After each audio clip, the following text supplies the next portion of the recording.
Alright, hello everyone, this is Mr. Olson. Today I'm going to show you how to change an object that you've already created in Autodesk Inventor without going back and redoing the whole thing. So in order to do this, you're going to have to be able to find your Model tab, or in this case, it used to be called the browser. That's located on the left side of your screen. So over here it's going to show you everything that you've already done in Autodesk Inventor. If you are missing this screen, it's really important that you are able to find it. And so where you're probably at is in 3D model if you have an object something like this. And if you were to lose this, or for some reason it doesn't show up, it just might be blank like this. And so the way you get your model screen back is by going to View, located up here in your tabs, and then on your ribbon you're going to look for User Interface. Now one of the options for your user interface is Model, and so you're going to make sure that that is checked. That will get you this sidebar back so you're able to navigate things that you've already done in the past. Okay, so I'm going to go back to the 3D Model tab since that's where you're going to want to working out of. Now let's say I wanted to go back into my original sketch. So if you actually look over at the model on the left side, you're going to see three different things that I've already done. I've added fillets here, I've added extrusion here, and then I've also added another extrusion here. Now if you pay attention, it says extrusion 1, extrusion 3.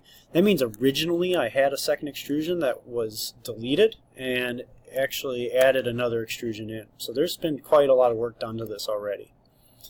Now if I wanted to change the size of my original sketch, which is a cube, which you can see if I mouse over the extrusion 1, I'm going to go back into the original sketch, but you'll notice that that sketch isn't available from what we can see.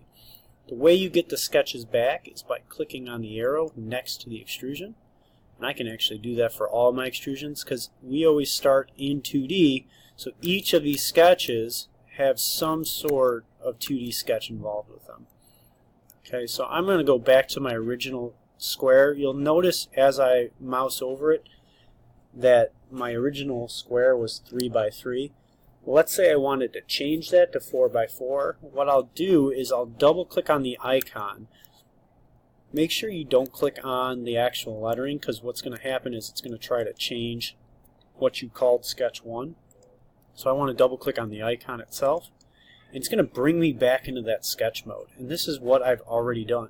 So if I wanted to change it to 4 by 4, I'm just going to double click on the dimension here, type in 4, I'll type in 4 here as well, and then when I finish my sketch you'll see that it's now 4 by 4. Now one of the things that you're going to notice though, all the other stuff they were able to keep, however because of the changes it looks a lot different. Okay. And you can really go back and do anything from any of the previous sketches as well. So let's say in sketch 2 I wanted to change where maybe that circle is. I can go back into my sketch 2, and I know my circle is in sketch 2 because when I mouse over it I can actually see what was already done. So I'm going to double click in there. You'll notice my circle is here. If I let's just make it bigger actually, that sounds pretty good. I'll make it a little bit bigger. And now when I finish my sketch, notice the results that I'm going to get in my actual 3D object. So anything that you've already done you can go back and fix or change in these original sketches or extrusions. Now let's say my extrusion was incorrect, I could always go back into that by double clicking on the extrusion. Notice this was cut in 3 inches. Well, let's say I only wanted to go halfway, so I'd put 1.5.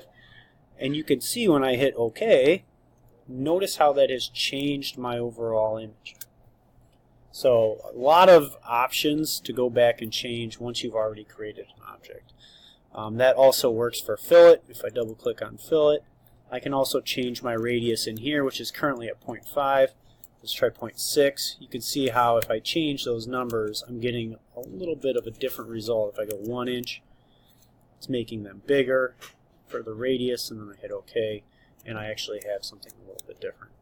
So that's how you go back and change an object that you've already changed.